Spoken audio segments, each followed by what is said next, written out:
and get started. So welcome to the second Black in Neuro seminar series organized by myself, Ashley Cunningham, and Paige Greenwood. My name is Brielle Ferguson, and I'm a postdoctoral fellow at Stanford and director of programs for Black in Neuro.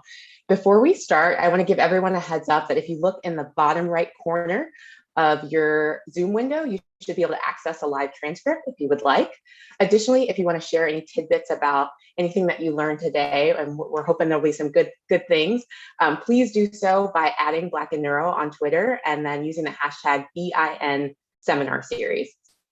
If you happen to have missed the first seminar, first of all, go watch it. It was incredible. Dr. Yasmin Hurd is just something else. So you definitely won't want to miss it. And we'll drop a link in the chat so you can view that. And as I said then, and I'll say again, the seminar series is important to us for so many reasons. For Black scientists, we're so used to not seeing ourselves represented, whether it's in our cohort, in our institution, in our department, in faculty and other leadership positions, and in speaking engagements like seminars and panel invitations. So we're hoping that through these seminars, we can at least work towards easing that feeling for Black and other marginalized scientists that this space isn't meant for them. While at the same time, as we do in most of our programming, we really want to highlight all of the incredible and amazing talent in the Black and Neuro community, not just for Black scholars, but also to show the broader scientific community and the world. In this series, we plan to continue to feature faculty, neurologists, postdocs, and graduate students. We want to provide a stage for them to share their science and their path, their setbacks and their triumphs. And we hope that through this, we can continue to celebrate our community like we're always trying to do and help change the world's impression of what a scientist looks like. So with that, I'm super excited to introduce our speaker. Dr. Michelle Corkrum graduated from Wellesley College in 2012 with a degree in neuroscience, and then she joined the MD PhD program at the University of Minnesota. For her PhD research in the neuroscience department, she studied the role of astrocytes, which is so cool, in the mesolimbic dopamine signaling, in the lab of Dr. Alfonso Araque, and then was funded by a National Research Service Award F30 from NIDA. She successfully defended her PhD in May of 2019 and then returned to medical school to complete her clinical rotations. This year, Michelle matched at Columbia University, amazing, Medical Center for Child Neurology Residency Training. And in her career as a child neurologist physician scientist, Michelle aims to investigate non-invasive neuromodulation interventions to develop more effective treatments for pediatric patients. If you have questions throughout her talk, you can ask them using Zoom's Q&A function. And so feel free to ask them throughout the talk and then we'll get to them afterwards. And with that, I will hand it over to Dr. Corkrum.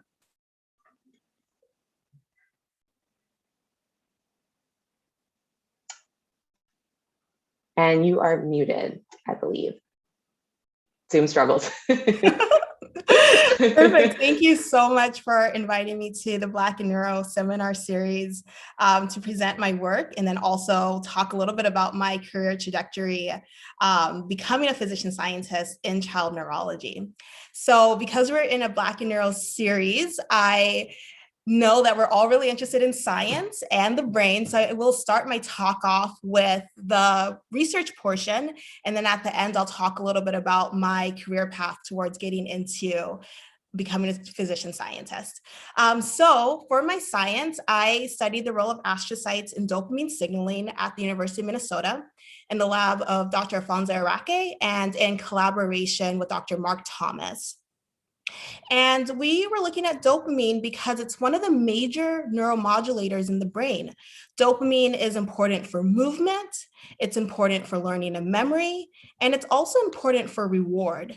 And my research was specifically looking at dopamine signaling in the reward system. One of the major origins of reward in the dopamine system is the ventral tegmental area.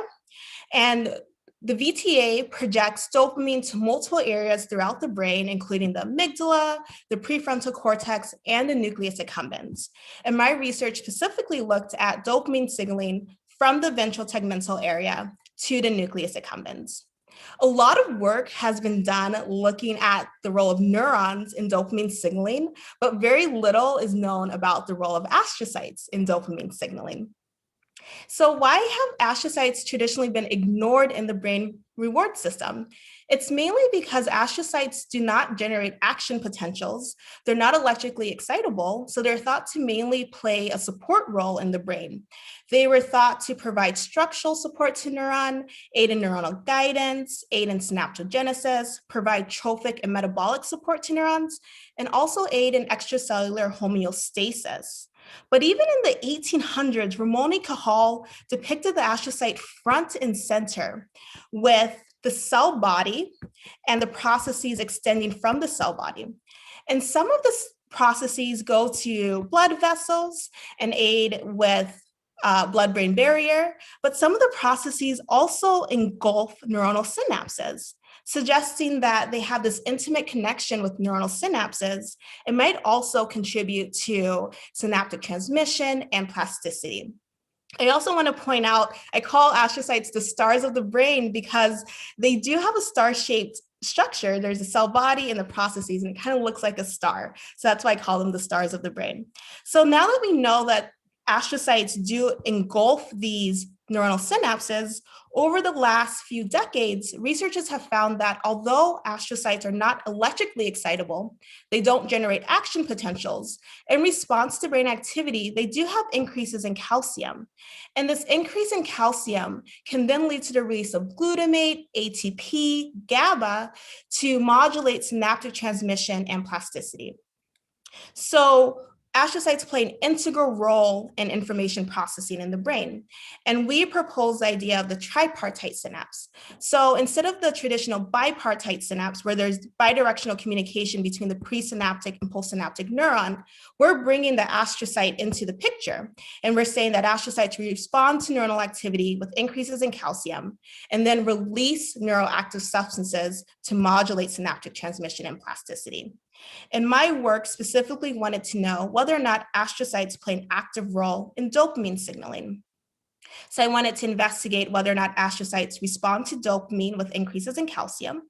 And then I wanted to know whether or not astrocytes contribute to dopamine neuromodulation. And ultimately, because we want to translate this work into patient care, we also looked at the psychostimulant amphetamine and looked at the role of astrocytes in amphetamine neuromodulation. So first, we investigated whether or not astrocytes respond to dopamine with increases in calcium. To do this, we took a preclinical approach using fiber photometry. And this is a depiction of a sagittal section of a mouse brain. And we targeted a light activated channel to dopamine neurons in the ventral tegmental area. And the really cool thing about this light activated channel is that when we stimulate it with light, the dopamine neurons are activated and can release dopamine. And the other really cool thing about this viral vector is that it can travel down the axons of dopamine neurons and go to its projection areas like the nucleus accumbens. So we're able to study dopamine release in the nucleus accumbens.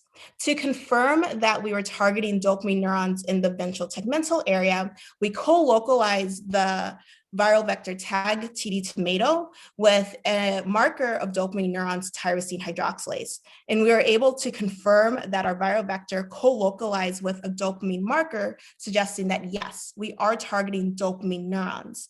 And because we're interested in dopamine release in the nucleus accumbens, we looked at terminals in the nucleus accumbens, and again, we were able to co-localize our viral vector tag with tyrosine hydroxylase, suggesting that we could stimulate dopamine release in the nucleus accumbens.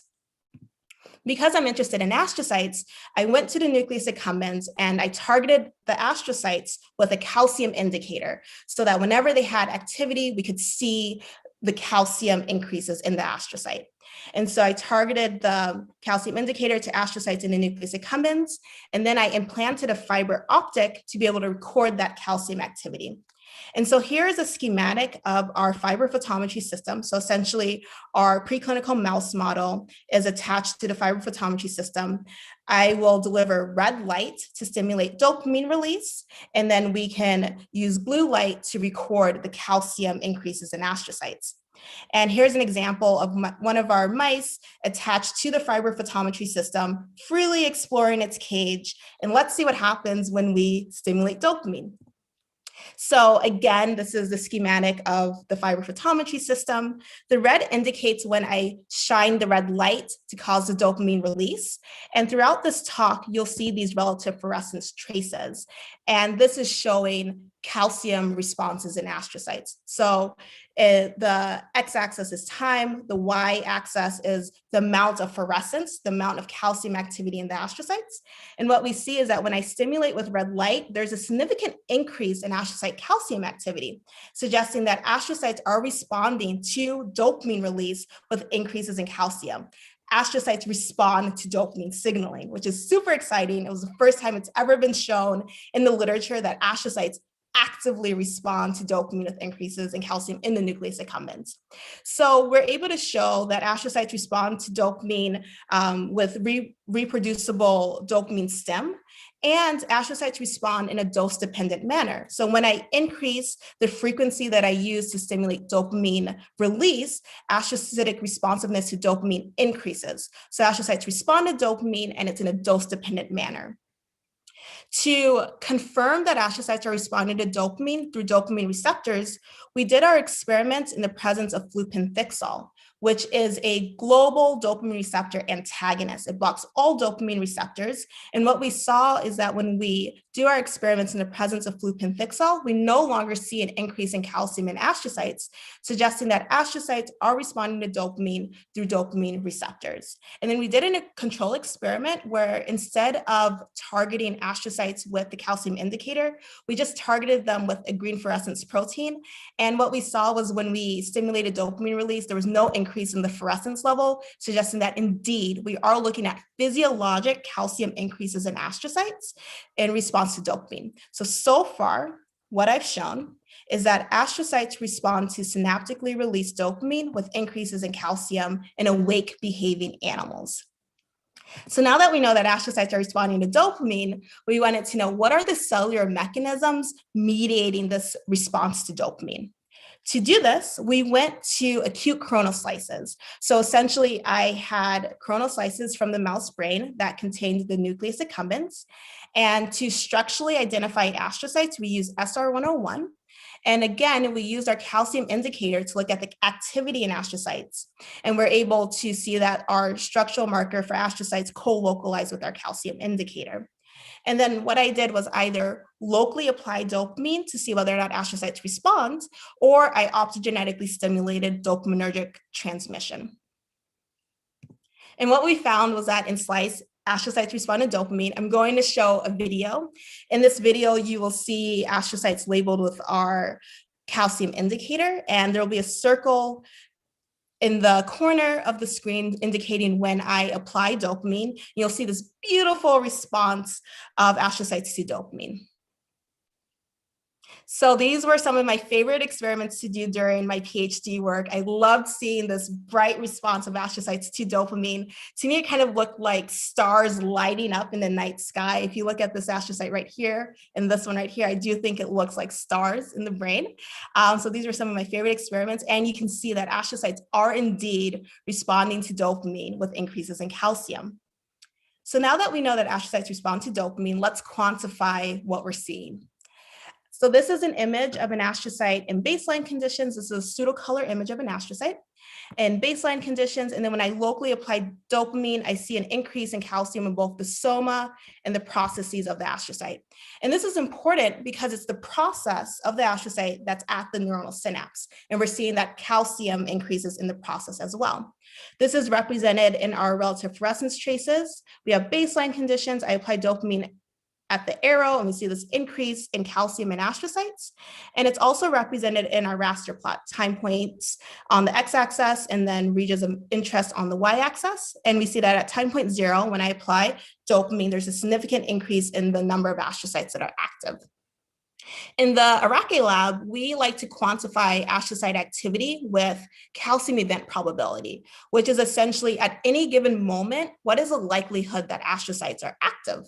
So on the x-axis is time, the y-axis is calcium event probability. In baseline condition, about 20% of astrocytes are active. And then when we apply dopamine, there's a significant increase to about 60% of astrocytes that are active, suggesting that astrocytes are indeed responding to dopamine with increases in calcium. So now we want to know what is mediating this calcium response to dopamine. To do this, we looked at control conditions, just baseline conditions. Again, we see that in response to dopamine, there's a significant increase in calcium activity in astrocytes. And then we did experiments with flupentixol, that global dopamine receptor antagonist. And we see that dopamine no longer increases calcium in astrocytes, suggesting that dopamine receptors are mediating astrocyte responsiveness to dopamine. So dopamine receptors, there are a D1 family of dopamine receptors and a D2 family of dopamine receptors. And we wanted to know what specific family of dopamine receptors was mediating astrocyte responsiveness to dopamine. So we did our experiments in the presence of the D1 receptor antagonist sharing 23390, and we saw that astrocytes no longer have an increase in calcium, suggesting that it was the D1 receptor mediating astrocyte responsiveness to dopamine. And when we did the experiments in the presence of the D2 receptor antagonist sulfuride, we still saw that astrocytes respond to dopamine, suggesting that D2 receptors did not play a significant role in astrocyte responsiveness to dopamine. So far, what we've seen is that astrocytes respond to dopamine through D1 receptors. So the neuroscientists in the crowd might be thinking, okay, dopamine is present and astrocytes have an increase in calcium, but that doesn't necessarily mean that the dopamine is acting on the astrocytes. It could be acting on the neurons, and the neurons are releasing a substance that are activating astrocytes. To control for that, we did our experiments in a cocktail of antagonists. This cocktail contained TTX to block sodium-dependent action potentials. It contained GABAergic receptor antagonists, glutamatergic receptor antagonists, purinergic receptor antagonists. Essentially, we wanted to block most receptors that could be mediating the response. And what we saw was that dopamine still activated calcium increases in astrocytes, suggesting that it is acting on astrocytes to cause this increase in calcium. So now that we know that astrocytes respond to exogenous dopamine with increases in calcium, what we wanted to know is whether or not astrocytes respond to endogenous dopamine with increases in calcium, synaptically released dopamine. So to do this, again, we use our optogenetic approach where we optogenetically stimulated dopaminergic terminals for them to release dopamine in the nucleus accumbens. And again, we see that our astrocyte in baseline conditions, when we stimulate dopamine, there's an increase in calcium in both the soma and the processes of the astrocyte, suggesting that astrocytes respond to synaptically released dopamine with increases in calcium. And this is also represented in our relative fluorescence traces, where the arrow indicates when I stimulate optogenetic dopaminergic terminals. And it's also represented in our raster plot. At time point 0, I stimulated dopamine release. We see this increase in activity in astrocytes. And again, we look at calcium event probability, and there's a significant increase in calcium in astrocytes in response to synaptically released dopamine. Again, this response was mediated through D1 receptors because in our presence of our D1 receptor antagonist sharing 23390, we no longer see an increase in calcium in astrocytes. So astrocytes are responding to synaptically released dopamine with increases in calcium. We did a control experiment where we used mice that were Cre negative. So they didn't express the light activated channel. And when we shine light on these slices, we didn't see an increase in calcium in astrocytes, suggesting that the light itself isn't what is activating the astrocytes. It is the synaptically released dopamine that is stimulating the increase in calcium in astrocytes. So far, what I've shown is that dopamine can act on astrocytes to cause this increase in calcium, and it's through D1 receptors. So next, what we wanted to know is whether or not astrocytes express D1 receptors. To do this, we collaborated with Dr. Lujan, who conducted electron microscopy experiments, and he saw that indeed astrocytes in the nucleus accumbens express D1 receptors. So they contain the machinery necessary to respond to dopamine. So now that we know that astrocytes respond to dopamine with increases in calcium, what is the effect on neurons? Is this a physiologic consequence on neurons to mediate synaptic transmission and plasticity? To look at whether or not astrocytes were involved in dopamine neuromodulation, we went to the literature and we saw that dopamine depresses excitatory transmission in neurons. So that was known in the literature. And so what we wanted to do was recapitulate those results. To do that, we recorded from neurons in the nucleus accumbens and stimulated glutamatergic transmission to record excitatory transmission in the neuron. So for excitatory postsynaptic currents, the trace essentially looks like this. This is a trace of excitatory postsynaptic current in neurons. And what we saw is when we applied dopamine, there's a depression in excitatory transmission. Again, this was already known in the literature. What we wanted to know is what role did astrocytes play in this dopamine depression of excitatory transmission? So in addition to recording from neurons, we also recorded calcium activity in astrocytes. And what we saw was that dopamine increases calcium in astrocytes, depresses excitatory transmission in neurons, and these two events are significantly correlated. So dopamine increases calcium in astrocytes, depresses excitatory transmission in neurons. These two events are correlated. And we saw that both with locally applied dopamine and with synaptically released dopamine. So far, what I've shown is that dopamine can act on astrocytes to increase calcium, and dopamine also is associated with this depression in excitatory transmission, and these two events are correlated. What we really wanted to know is whether or not astrocyte calcium was necessary for this depression in excitatory transmission. To do this, we took advantage of the signaling pathway within astrocytes. So dopamine activates dopamine receptors on astrocytes. It activates G protein signaling to activate IP3 receptors on the endoplasmic reticulum to have this increase in calcium. And so we took 3 approaches to ablate calcium in astrocytes to see whether or not it was necessary for dopamine actions on neurons. So the first approach is we blocked G protein signaling in the astrocyte. The second approach is we blocked the IP3 receptor type 2 on the endoplasmic reticulum to prevent the increased calcium release intracellularly. And the third approach is we actually just knocked out the dopamine receptor on astrocytes in the nucleus accumbens. So let's look at the data. So with our first approach where we blocked G protein signaling in astrocytes, we did that by patching onto astrocytes and infusing GDP beta S, which was an inactive form of a G protein to block the G protein signaling cascade in the astrocyte. And what we found was that when we block G protein signaling in astrocytes, there's no longer an increase in calcium in response to dopamine, and there's no longer depression in excitatory transmission, suggesting that astrocyte calcium is indeed necessary for dopamine-evoked depression of excitatory transmission. To confirm this, we took another approach where we knocked out the IP3 receptor type 2 in astrocytes. So there's no longer this release from the endoplasmic reticulum. And again, in the presence of dopamine, we no longer saw an increase in calcium, and we no longer saw depression in excitatory transmission. Again, suggesting that astrocyte calcium is necessary for dopamine actions on excitatory transmission in the nucleus accumbens. To further confirm this, we did a really fun set of experiments. So we combined transgenic mice that were from the Jackson lab. They're D1 flox mice. So all D1 receptors in the brain are floxed. And then we specifically targeted a GFAP mCherry viral vector to the nucleus accumbens by infusing the virus into the nucleus accumbens. And we're able to specifically knock out D1 receptors in astrocytes because our viral vector has this GFAP promoter, which is specific for astrocytes. And because of the Cree, we're able to target floxed cells, in this case, the D1 receptors. So we're able to specifically knock out D1 receptors in astrocytes in the nucleus accumbens. It's a really fun technique. It's very specific for the nucleus accumbens and for astrocytes. And we're able to confirm that because our astrocyte marker GFAP co-localized with the mCherry viral tag.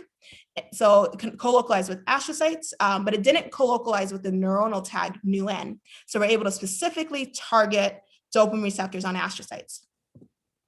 And when we knock out the dopamine receptor on astrocytes, what we found was that, so again, this x-axis is our conditions and the y-axis is the calcium event probability in astrocytes. So if we look at the condition of the D1 receptor knockout animals in astrocytes, we see that dopamine no longer increases calcium in astrocytes, and there's no longer a depression in excitatory transmission, suggesting that D1 receptors on astrocytes, the astrocyte calcium, is necessary for dopamine-evoked depression of excitatory transmission. So far, what I've shown is 3 different methods that we did to show that dopamine acts on D1 receptors on astrocytes to have this increase in calcium, and that calcium is necessary for dopamine-evoked depression of excitatory transmission.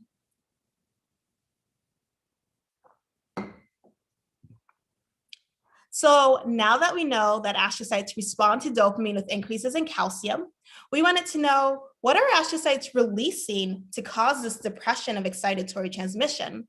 In the intro of this talk, I mentioned that astrocytes can release neuroactive substances to modulate synaptic transmission and plasticity. So what we wanted to know is, what are astrocytes releasing? So to do these experiments, again, we went back to the literature and we saw that dopamine depresses excitatory transmission through D1 receptors. And then we also saw that researchers found that they depress excitatory transmission through adenosine receptors, but they had no idea where the adenosine was coming from. And we're proposing that the adenosine is coming from the astrocyte. To do these experiments, again, we recorded from neurons in the nucleus accumbens, stimulated glutamatergic transmission, recorded excitatory transmission. And in these experiments, we did it in the presence of the A1 receptor antagonist, the adenosine receptor antagonist, CPT. And what we found was that dopamine no longer depressed excitatory transmission, suggesting that indeed, dopamine is depressing excitatory transmission through A1 receptor activation. And we saw that both with locally applied dopamine and with optogenetic stim of dopaminergic terminals. Importantly, this A1 receptor activation is downstream of astrocyte calcium signaling, because even in the presence of our A1 receptor antagonist, dopamine still caused an increase in calcium in astrocytes. So essentially what we're saying is that dopamine is acting on astrocytes to have this increase in calcium. This increase in calcium is then leading to the depression of excitatory transmission through ATP adenosine signaling. So now that we know that ATP adenosine modulates synaptic transmission, we wanted to know whether or not the ATP adenosine was actually coming from the astrocytes. We wanted to know whether or not astrocyte calcium is sufficient to modulate synaptic transmission in the nucleus accumbens. To do these experiments, we took out dopamine completely. We no longer applied dopamine or optogenetically stimulated dopaminergic transmission. Instead, we increased calcium in astrocytes using designer receptors exclusively activated by designer drugs. So we pharmacogenetically manipulated astrocyte calcium. And so essentially what we did was target a designer receptor to astrocytes in the nucleus accumbens, and we're able to confirm our viral vector targeting because of the mCherry tag on our viral vector. And then when we applied the designer drug to the slices, we saw that there was a significant increase in calcium in astrocytes, and there's a depression in excitatory transmission in neurons, suggesting that astrocyte calcium is sufficient to modulate synaptic transmission and plasticity in the nucleus accumbens. Again, these phenomena were mediated by A1 receptor signaling, because in the presence of our A1 receptor antagonist CPT, we no longer saw depression in excitatory transmission, suggesting that astrocytes are releasing ATP adenosine to activate A1 receptors and mediate that depression of excitatory transmission in the nucleus accumbens.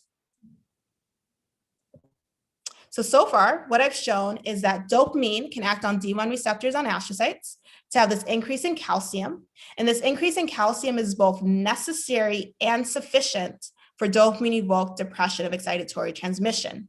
So astrocytes are playing an active, vital, crucial role in dopamine neuromodulation in the nucleus accumbens.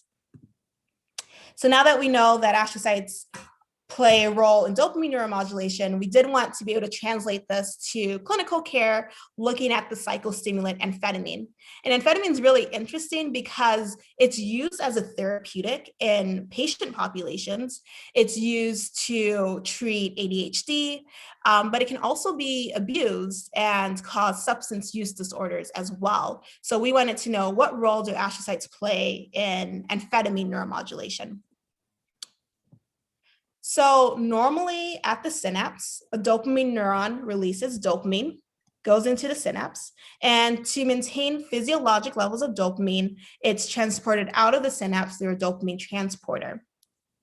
With amphetamine on board, dopamine transporter is both blocked and it's reversed, causing a pathologic level of dopamine at the synapse. And we wanted to know, what role do astrocytes play in this amphetamine induce increase in dopamine at the synapse? So again, we went back to our preclinical 5-photometry model, and we recorded calcium in astrocytes in awake behaving animals. So the gray trace is a baseline trace of astrocyte calcium activity in response to dopamine, indicated by the red marker, which is when I optogenetically stimulate dopamine release. And we see that astrocytes respond to dopamine. That's what I've shown throughout this whole talk. Astrocytes respond to dopamine. What's really interesting is that when amphetamine is on board, there's a significant increase in astrocyte responsiveness to dopamine. Astrocytes respond to amphetamine in vivo, and this is represented both with the relative fluorescence levels in astrocytes, in the rise time of the response in astrocytes, and also by the response width in the astrocytes as well. So astrocytes respond to amphetamine exposure in awake behaving animals. So again, now that we know that they respond to amphetamine, we wanted to know, what are the cellular mechanisms mediating astrocyte responsiveness to dopamine and amphetamine? So essentially, again, we went back to the slices and we recorded astrocyte activity. And what we saw was that in the presence of amphetamine, there's a significant increase in astrocyte calcium activity, represented by the relative fluorescence traces and by our raster plot. And importantly, it was already known in the literature that amphetamine depresses excitatory transmission. So we recapitulated those results as well. So far what we've seen is that amphetamine increases activity in astrocytes and depresses excitatory transmission in neurons. And again, of course, what we wanted to know is whether or not astrocyte calcium was necessary for this amphetamine action on neurons. So we took our 3 approaches again, where we blocked IP3 receptor type 2s in astrocytes, we blocked G protein signaling in astrocytes, or we knocked out the D1 receptor in astrocytes. And in all 3 conditions, we no longer saw an increase in calcium in response to amphetamine, and we no longer saw a depression in excitatory transmission, suggesting that astrocytes are also necessary for amphetamine-evoked depression of excitatory transmission in nucleus accumbens. Astrocytes mediate amphetamine actions in the nucleus accumbens. So now that we know that they mediate those cellular responses, we also wanted to know whether or not they mediate the behavioral responses of amphetamine. So amphetamine is a psychostimulant. When animals are exposed to amphetamine, they move around a lot more. This is represented in this locomotor trace right here. This is a wild type animal. After sailing, it's exploring its environment, going around. And with amphetamine on board, there's a significant increase in the amount that the animal is moving around in its environment. And what we wanted to know is whether or not astrocytes contribute to that psychomotor effect. And what we found was that indeed, when we block astrocyte activity, either by blocking the IP3 receptor type 2, or by knocking out the D1 receptor in astrocytes, the amount of amphetamine-induced psychomotor activity is attenuated, suggesting that astrocytes also contribute to the amphetamine-evoked effects on behavior. So far what I've shown in this talk is that dopamine and amphetamine modulate astrocyte calcium activity with this increase in calcium in astrocytes. Astrocytes have this increase in calcium, release ATP adenosine to depress excitatory transmission in the nucleus accumbens.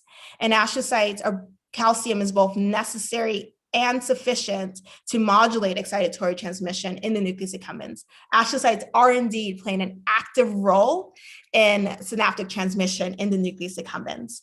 So overall, what I would like to conclude from the science part is that astrocytes modulate dopamine signaling, play a key role in brain reward signaling as well. And I would like to propose that astrocytes could serve as a novel therapeutic target for diseases with disrupted dopamine signaling. And I'd also like to propose, please don't forget the astrocyte when you're studying neuroscience, because they definitely play an active role in brain information processing. And with that, I would like to thank all of the researchers I worked with at the University of Minnesota, the Araque lab, the Thomas lab, my thesis committee, the Rothwell lab, the core facilities at the University of Minnesota, and also my funding sources, and of course, the graduate program of neuroscience at the University of Minnesota. And with that, I can take any questions on the science portion. I don't know if any came through the Q&A. So I can either take questions now, or I can go into kind of more about like the personal side of how I pursued neuroscience, and I can take all questions at the end of the talk as well. So I don't know if there's any questions right now about the science. There are questions now about the science, but how about just so we can make sure you get through everything, why don't you go through your story, and then we'll take all the questions at the end. That sounds perfect. Awesome. All right.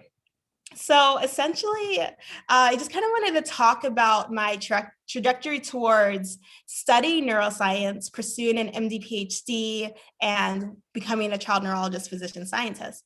So during my childhood, both my parents are in the military. So I traveled around a lot as a kid throughout the US. I grew up almost in every state as a kid. And so when my mom was stationed in Germany, she actually wanted my brother and I to have a little bit more stability. So we went to live with my maternal grandfather in Ghana. So we lived in Sekondi, Ghana, which is on the coast of Ghana. And this was really fun. One, because we were on the coast, we were able to go to the beach all the time, but also because I was able to learn more about my culture, learn more about my family members that are still in West Africa as well. And it was really the first time that I noticed that there are differences in perception of medical care and seeking medical care in the US versus Ghana. There are different cultural perceptions in terms of medical access as well. And I noticed that at a young age, and it was something that really informed the way I pursued my career moving forward. Just really understanding the cultural significance of seeking medical care and access to medical care as well. So for high school, I actually went back to the US. I went to a boarding school in Concord, Massachusetts. And this is where I fell in love with neuroscience. One of my classmates, his father was a neurosurgeon, and one day he came in with a human brain. So I was a high school student and I saw a human brain for the first time, and I was enamored. I couldn't believe that this organ is what mediated all the ways that we interact with the world and with each other. And I just had to know more about how this organ functions and how it influenced the way we think and perceive the world. So in high school or in college, I went to Wellesley College in Wellesley, Massachusetts. I decided to major in neuroscience. And during the summer after my first year at Wellesley, I did a 10-week research experience at the University of Minnesota. And this was the first time I worked in a neuroscience lab, and it was an amazing experience. And I really am thankful to the mentor I had during that summer. It was such a supportive environment. And my mentor said something that has stuck with me since that summer of 2009. He said, in science, you can discover anything, and your only limitation is your own imagination. And I thought that was so phenomenal and so inspiring that we can answer any question as long as we're creative enough to find a way to investigate it. And that's something I've taken with me throughout my career so far. And it's just really fun to be able to apply the creative side of science with the scientific discoveries and how we translate that to patient care as well.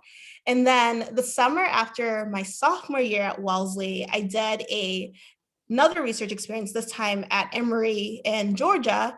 And I worked with a neuropsychologist, and she was investigating how she can slow the progression of mild cognitive impairment to Alzheimer's disease. And it was my first time ever seeing a clinical provider also do research to help her patients.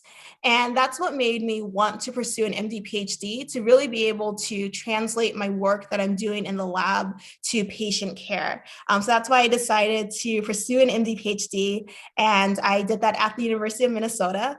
It was a 9-year training experience. I would love to answer any questions anyone has about the MD PhD training.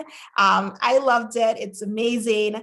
And then during the training, we're able to do different clinical rotations. So I did one with child neurology, and I fell in love with doing the neural exam on kids. So that's why I decided to pursue child neurology. And I'm going to start residency at Columbia in 2 weeks. I'm so excited to continue my training as a child neurologist, physician scientist.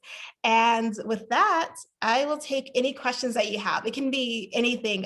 Throughout my training, I had a lot of mentors. I had a lot of questions, and I'd love to answer any questions that you have as well. And then at the end, if you want to reach out, please, you can send me a DM on Twitter, and I would love to answer any other questions that you have as well. Thank you so much, Michelle. That was just incredible. Like what I found so inspiring, like your data really speaks for itself. Like it's so cool. It's obviously going to have these really important clinical implications, but what I loved is just like your excitement about it. You know, I feel like we often go through science and we forget that like everything we're doing is trailblazing, you know, and I can see like in the way that you talk about the data, like how passionate you are about it. And it's just like so infectious. And I'm sure other people feel the same. So with that, I will go on to your questions in the chat. We had a question from Michael Woods. It's about the science. He said, really nice talk and exciting work. He said he's also a PhD student at the University of Minnesota, so go Gophers. We know that the amygdala is critically involved in stress responses and addiction, and that dopamine is released in the amygdala during stress. That being said, do you think that astrocytes could be playing a role in stress-induced addictive behaviors? Yes, thank you so much for the question. Our lab, the Araque lab, did study astrocytes in the amygdala as well.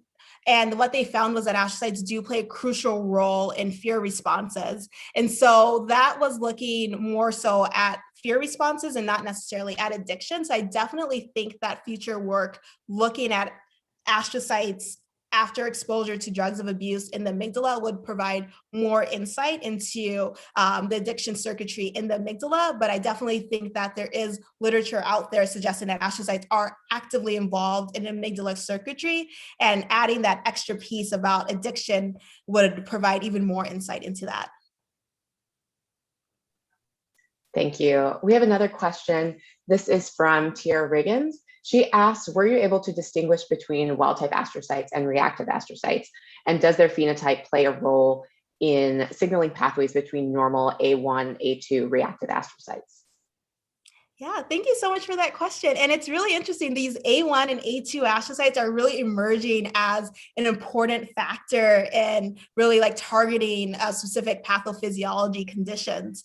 So in my work, I looked at all astrocytes. I did not distinguish between A1 or A2 astrocytes.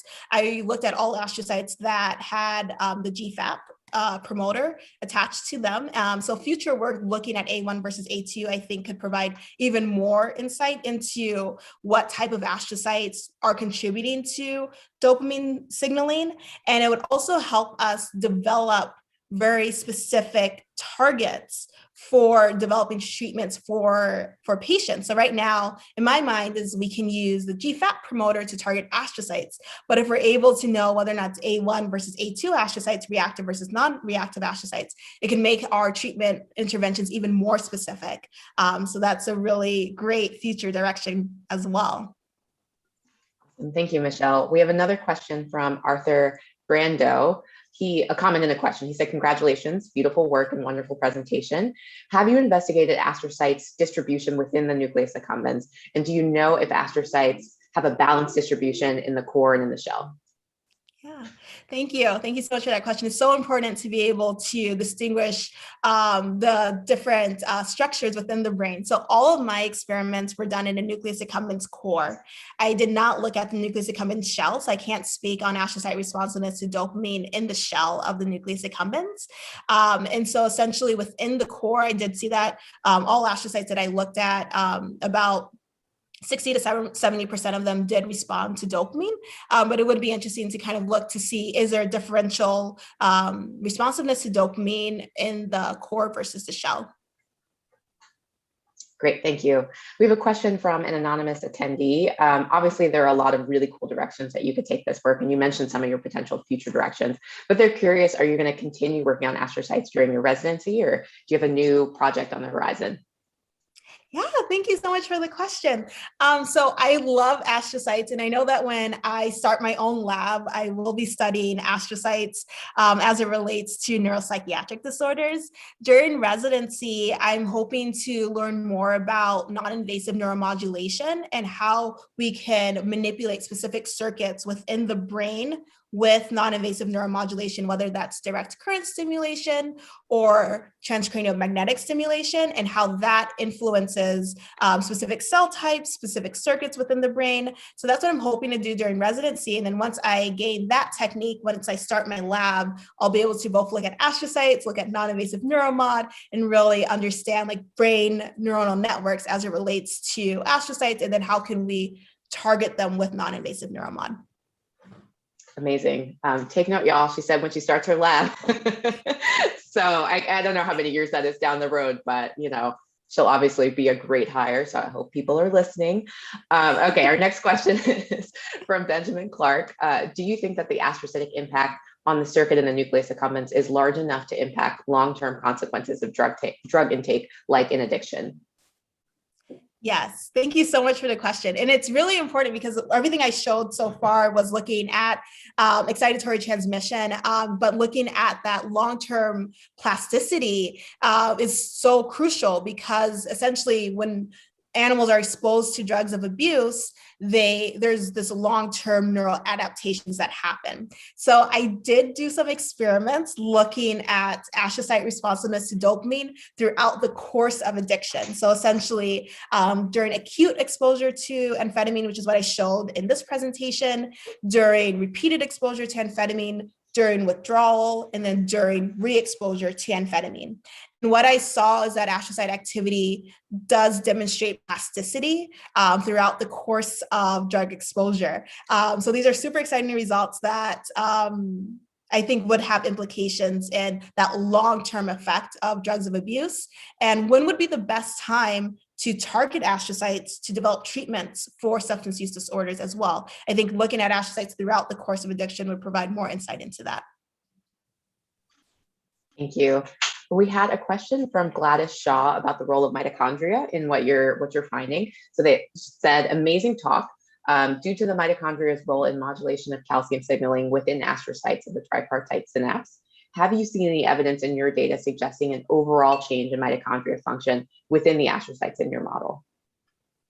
Thank you for the question. I did not look at the mitochondria, so I can't speak to any data that I have for that. But you're completely right. Mitochondria are emerging as a crucial role in calcium signaling in astrocytes. So definitely in future experiments, looking at the role of mitochondria would provide more insight into essentially what are the subcellular compartments that are mediating this response.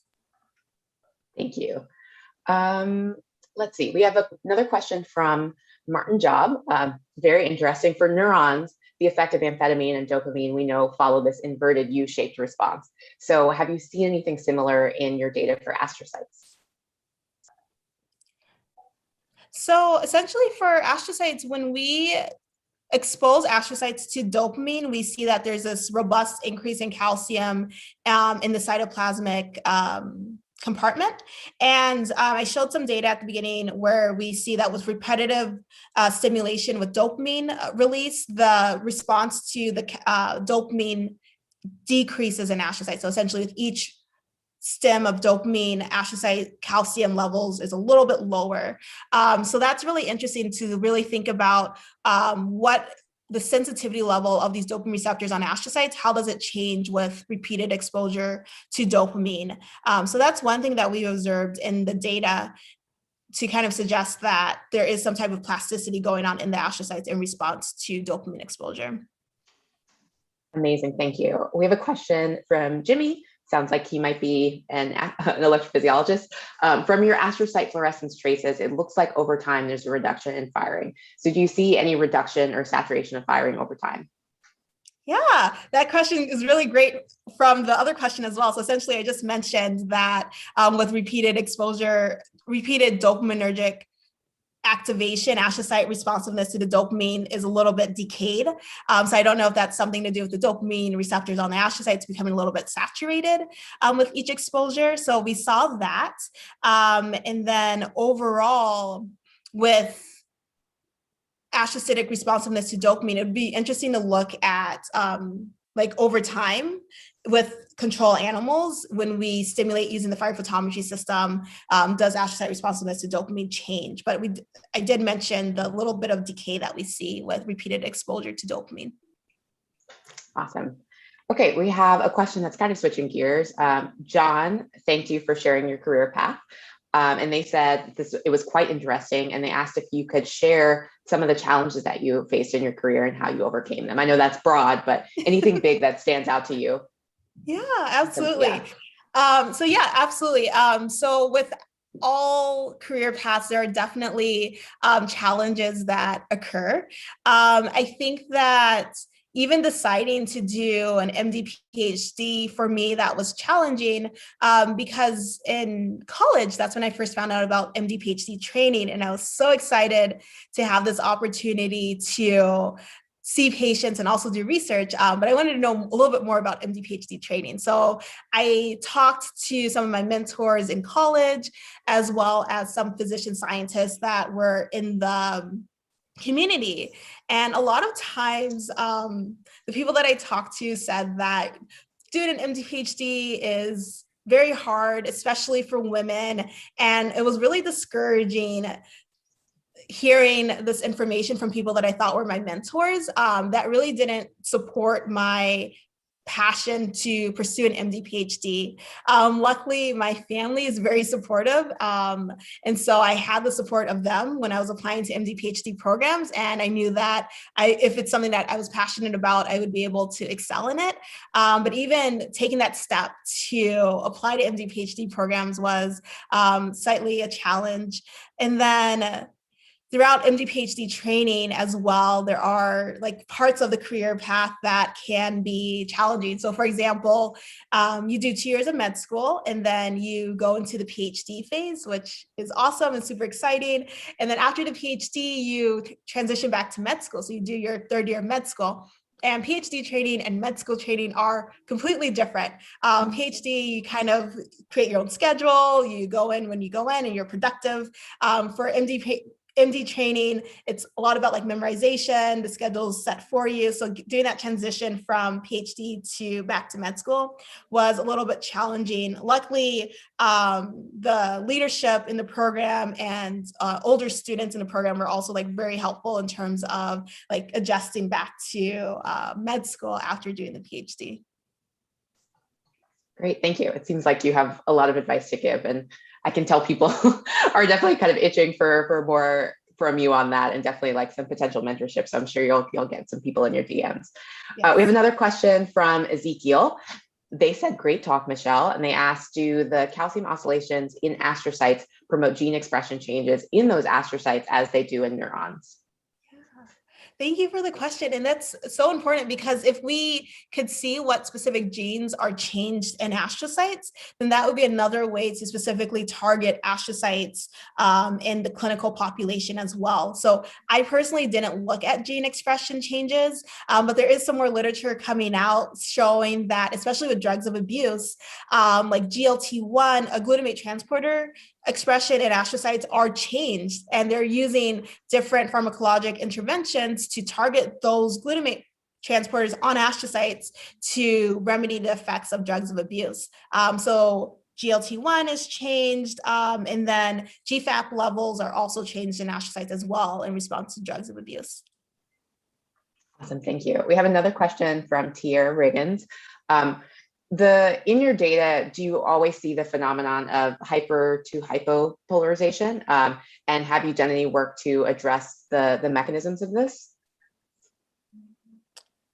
So I'm not quite sure which graph you're referring to, but in terms of the hyper or hypopolarization, is it from neurons or astrocytes? They added that this is the ion channel behavior work. Okay. Yeah, Tier, if you want to provide a clarification in the Q&A box, then I can follow up. But in the meantime, we'll do one more question. We had another question from Benjamin Clark. They asked, is the inhibition from A1 activation linked to potassium currents? Thank you for the question. I did not look at potassium currents, so I'm not sure if it's linked to the potassium currents. We do know that it is presynaptically mediated when we looked at the paired pulsar ratio in neurons, but I'm not sure if it's through the potassium currents or not. Okay, thank you very much. Okay, so we are right at time. So I want to thank you again so much for sharing your science, for sharing your story. It was so inspirational. Like I said, the way you talk about science is so infectious. So I know you're going to be inspiring many, aspiring young scientists and clinician scientists and all of that. So as a reminder to everyone, this is the second in a seminar series. So we're going to continue to have these around the first Friday of every month. And we will continue to feature brilliant speakers like Michelle. So definitely stay tuned for the rest of that list. Yeah, and we have lots of other exciting things in the pipeline that we can't wait to share with you. And so just remember to follow us and stay connected with us on Twitter and Instagram, and look out for emails from us as well. All right, thank you so much and have a wonderful day. Thank you again, Michelle. Yeah.